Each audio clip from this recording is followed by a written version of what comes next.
E aí, segundão, como que vocês estão? Beleza? Bora aí para mais uma aula, agora num novo formato. Ó, seguinte, deixa eu até pegar aqui a apostila de vocês. É o seguinte, ó, nessa aula, cujo título é Da Barbárie à Organização Política, a gente viu já no mês passado, a gente viu dois autores que são muito importantes, que são contratualistas, né? O Hobbes e o John Locke, tá? Que tem, inclusive o vídeo a aula ainda está no YouTube.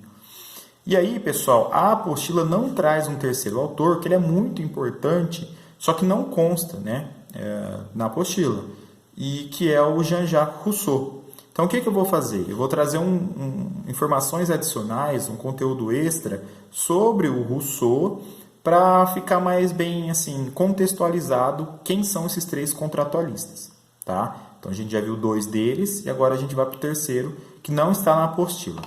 Bom, o que eu vou fazer? Eu tenho um resumo, né, digitado que eu uso para montar minhas aulas, que tá bom, e eu vou mandar para vocês também, tá? Esse resumo. Então, por hora, o que a gente vai fazer? Vou explicar conteúdo sobre ele, mando o resumo, depois vocês tiram dúvida ao vivo, tá? Na aula do dia 21. Então, ó, é o seguinte, fiz um roteiro aqui, então vamos lá. Seguinte, o Rousseau, ele vive de 1712 a 1778, tá? Então ele está ali, ele é da Suíça, ele migra com a família para a França, e ele está vivendo bem o calor, né? Bem os acontecimentos ali da França, próximo da Revolução, em 1789, e além disso, o Rousseau também ele vai influenciar a Revolução Francesa com a perspectiva iluminista dele. Então, Rousseau, acima de tudo, é um iluminista. Claro que ele tem divergências com o Diderot, ele acredita, por exemplo, que a subjetividade do ser humano também é capaz de conhecer e humanizar as pessoas, mas, enfim, ele é um autor muito polêmico e muito legal também de se estudar, tá bom? Vamos ver, então, aqui o aspecto político do Jean-Jacques Rousseau. Então, assim, quando eu falo de contratualistas, eu estou falando de pensadores que, na verdade, tentam entender o seguinte: por que o Estado ele é legítimo de existir? E por que ele é importante? Por que ele é necessário? Rousseau vai ter uma visão que é mais parecida com o pensamento socialista, né, de hoje, socialista e comunista, do que do Hobbes e do Locke. Tanto que a gente pode dizer que Rousseau ele é um dos pais do socialismo. Ele não vai falar de um socialismo propriamente dito, mas as ideias dele vão influenciar os pensadores do século XIX que vão falar em socialismo, inclusive o Karl Marx. Tá? Aí, o que vai acontecer? O Rousseau, como qualquer outro contratualista, leia-se Hobbes e Locke, o Rousseau vai pensar assim, ó, como seria, hipoteticamente, o ser humano em seu estado de natureza. É claro que, historicamente, ele não tem condições de fazer uma pesquisa para saber lá qual foi o primeiro ser humano, como que ele viveu, qual foi o primeiro grupo humano. Não tem como fazer uma história a partir disso, porque não existem grandes registros.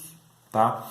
Então, o que esse pessoal está pensando? Eles não estão pensando cronologicamente, eles estão pensando logicamente, ou seja, pela hipótese, né? Pela lógica, o que deve ter acontecido? Né? Quem são os primeiros humanos?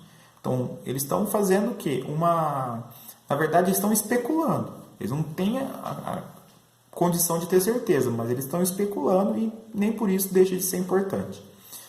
O que eles dizem, né? Então, ele vai dizer assim, ó, quando o ser humano vivia em estado de natureza, ele já vivia em harmonia.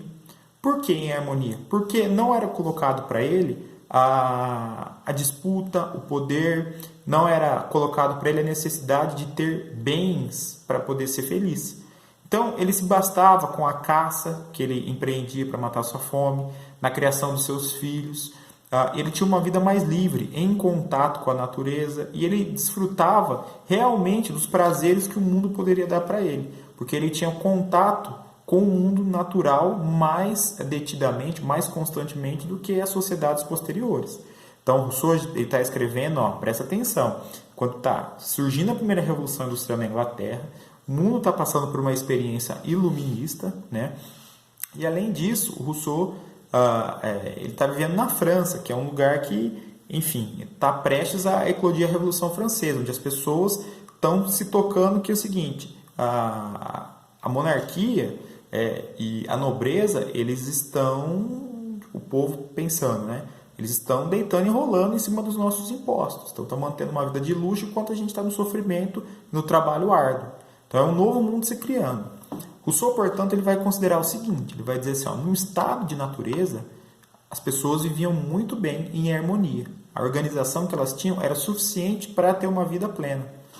E aí, em cima disso, vai se criar a ideia do bom selvagem, que depois, inclusive, ele diz, mas é como se fossem populações indígenas, tradicionais, que ainda não descobriram a ideia de propriedade privada. Tá? Na verdade, o Rousseau vai dizer o seguinte, em estado de natureza, as pessoas viviam em harmonia. Quando começa assim, o pesadelo do mundo? Quando a propriedade privada ela é criada. Por quê? Porque a partir do momento em que você pega um pedaço de terra, faz um cercamento nesse pedaço de terra, e diz para outras pessoas, isso daqui é meu, e essas outras pessoas são ingênuas ao acreditar que, de fato, aquela propriedade é da pessoa que a cercou, então o Rousseau está dizendo assim, nesse momento que a propriedade privada começa a existir, que também começa a existir os problemas, os grandes problemas do mundo. Por quê? Porque se você tem propriedade, vai faltar para outra pessoa. Aquela outra pessoa, mais cedo ou mais tarde, vai passar algumas necessidades, vai querer sobreviver a qualquer modo, e isso vai gerar o quê? Um grande problema, que não tem mais controle. Tá? Então, ele vai dizer que a propriedade privada é a grande corruptora do mundo. Tá?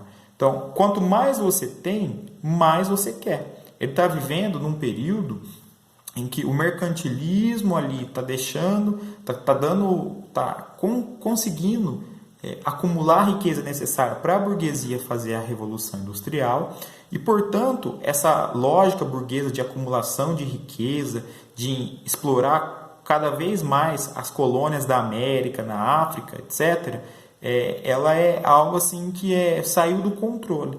Então, o Rousseau está vendo uma nova ética criada no mundo. Os banqueiros, né, logo eles vão começar a surgir, né, grandes banqueiros burgueses.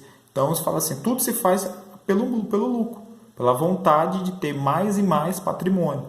Isso para o Rousseau é o grande problema. Bom, diante disso, então, o que ele vai dizer? Ele vai dizer, quando o Estado começa a existir, foi feito um contrato social. Só que esse contrato social criado, formado, ele foi especialmente importante para legitimar uma coisa. O quê? A propriedade privada.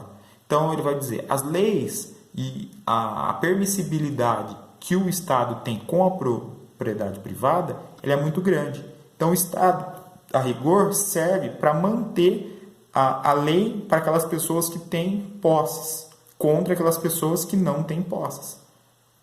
Portanto, o Rousseau está pensando no quê, galera? Ele está pensando assim, que ele já está fazendo uma crítica a todo o ideário burguês que está nascendo ali no século XVIII. Tá? O que ele propõe no lugar? No lugar, ele propõe um novo contrato social.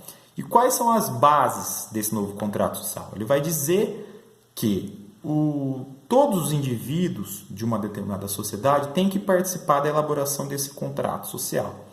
E, quando for votadas as ideias de leis, de instituições, de quais são os rumos dessa nova sociedade, todo mundo, na verdade, tem que participar e, além disso, todo mundo tem que ter um consenso entre as ideias. Então, assim, tem que ser consensual, né? Para se criar um novo jeito de socializar entre aqueles indivíduos.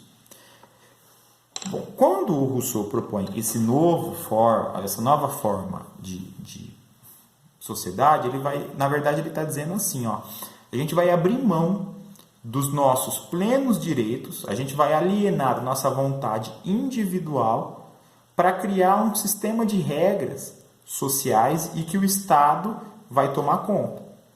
E aí ele vai dizer o seguinte, eu abro mão da minha liberdade individual para coletivamente a gente viver uma certa harmonia. Por quê? Porque, na verdade, senão cada um faz o que quer e vai virar uma extrema bagunça, vai virar, enfim, um governo, uma sociedade que não se sabe muito bem, não se tem muito controle, não se sabe o que vai acontecer no dia de amanhã. Então, quando o Rousseau fala isso, na verdade ele está dizendo assim, ó, em última instância, quem tem o grande poder, quem tem a soberania? É a sociedade. São os indivíduos que compõem essa sociedade. Então ele está dizendo que eu abro mão das minhas vontades individuais para criar um jeito de viver que é social, que tem a ver com a lógica pública, tem a ver com o mundo público e que ninguém está acima disso. Então ele vai dizer assim, a sociedade é quem tem o poder. Por quê? Porque é a sociedade quem, em última instância, as pessoas da sociedade, quem votaram, quem concordaram em poder abrir mão do seu direito de fazer o que quiser para poder ter uma vida comunitária, né? Uma vida em comunidade. Tá? Então, diante disso, a gente pode considerar que esse contrato é um contrato legítimo, porque todo mundo participou da sua elaboração. Em última instância, portanto, a soberania reside no povo, que criou um determinado Estado para gerir a vida entre as pessoas. Então, eu estou, em última instância, seguindo uma lei que eu mesmo criei, para eu e todos os demais seguirem. Entendeu? Então, essa é a grande sacada do Rousseau.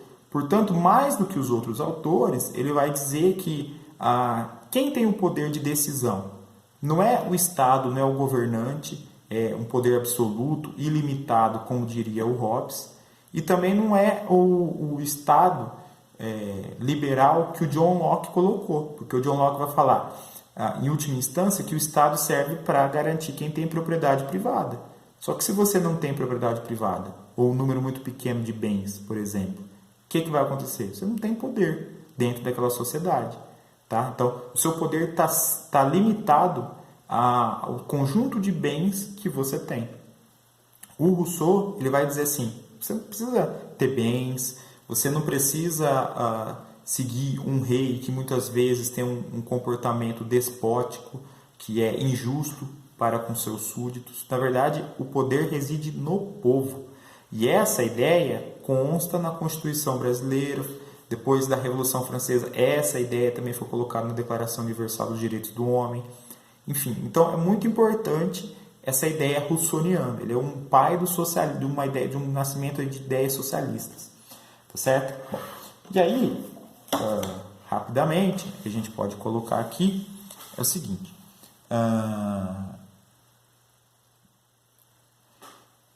O poder legislativo, na verdade, ele não pertence a uma assembleia ou a um parlamento separado da sociedade. Então, hoje, a gente pensa a Câmara dos Deputados e o Senado brasileiro.